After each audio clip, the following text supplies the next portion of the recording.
Na sequência, agora a gente vai trabalhar a questão da Constituição.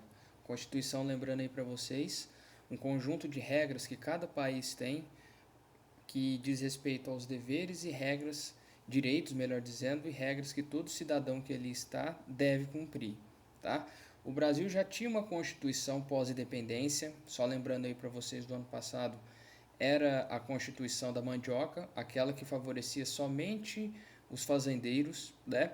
Que podiam comprovar uma determinada renda com base no peso da farinha de mandioca que eles produziam, certo? E quando os militares e os cafeicultores tiram a monarquia do poder, tudo significa mudança. Então, uma nova Constituição não estava longe disso, estava incluso no pacote.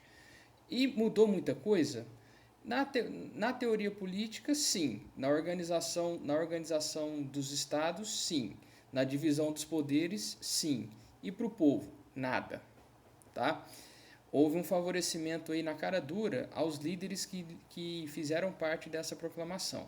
Tá? Então vamos parte a parte aqui. A primeira coisa que foi instituída foi o tal do federalismo. O que é o federalismo? O que era antes província, agora tecnicamente se tornou uma coisa melhor, que são chamados de estados e assim são até hoje. Esses estados teriam uma certa autonomia, como de certa forma tem hoje, desde que eles obedeçam ao poder federal máximo, que no caso é o presidente. Eles não entram em conflito com os interesses do presidente. Então é uma autonomia nem tão autônoma assim.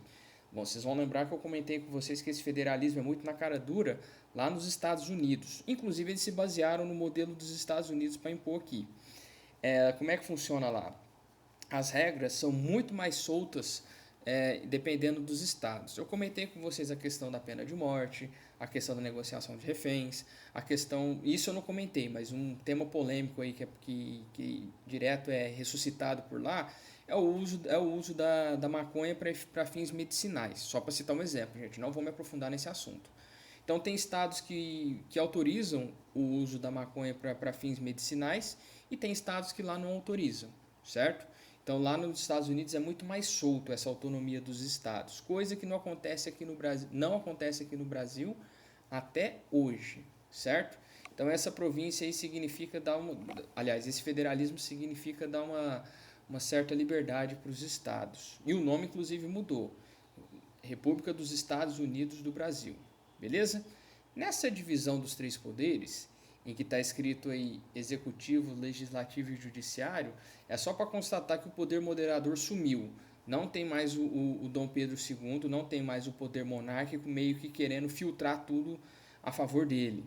Então agora vai seguir o modelo francês lá da época do Iluminismo, da Revolução Francesa, que nós vimos no 8º ano, de que é o executivo, a figura máxima, presidente, governador e prefeito, o legislativo, que são aqueles que organizam as leis, votam as leis, dialogam sobre essas leis e essas propostas, no caso do presidente da República, os deputados federais, no caso do governador do estado, os deputados estaduais, no caso da esfera municipal, o prefeito, ou a Câmara dos Vereadores, beleza? E por fim o judiciário, que é aquele órgão carregado exclusivamente de julgar as leis, de punir aqueles que não seguem as regras dentro da sua repartição, seja municipal aqui no fórum, seja no estado, no tribunal estadual e em se tratando do executivo, hoje lá em Brasília, o Supremo Tribunal Federal. Tá? Então o que eles propõem? Um certo equilíbrio, mas não vamos nos iludir não, gente. Que equilíbrio é esse? Em que as três panelinhas saem ganhando. Não é, já vou adiantando aqui. Não é pensando no povo, não é pensando no bem-estar social, não é pensando em consenso coisa nenhuma. É pensando no que for bom para eles. Beleza? Seguindo em frente aí. O Estado laico, religião é uma coisa, política é outra, não se misturam mais, tá?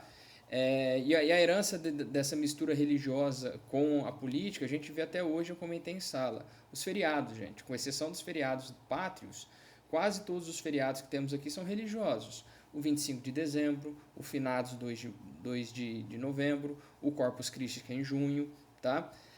A Semana Santa agora em abril, entre outras coisas. Beleza?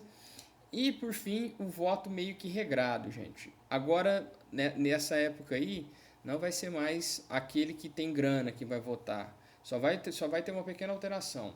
Aqueles que são alfabetizados. Só que é trocar 6 por meia dúzia. Porque para você ser alfabetizado nesse período, turminha, para você ter condições de ir na escola, você tinha que ser rico. Porque a grande maioria dos trabalhadores rurais e da cidade, eles não tinham tempo para estudar, eles não tiveram tempo nem para se alfabetizar.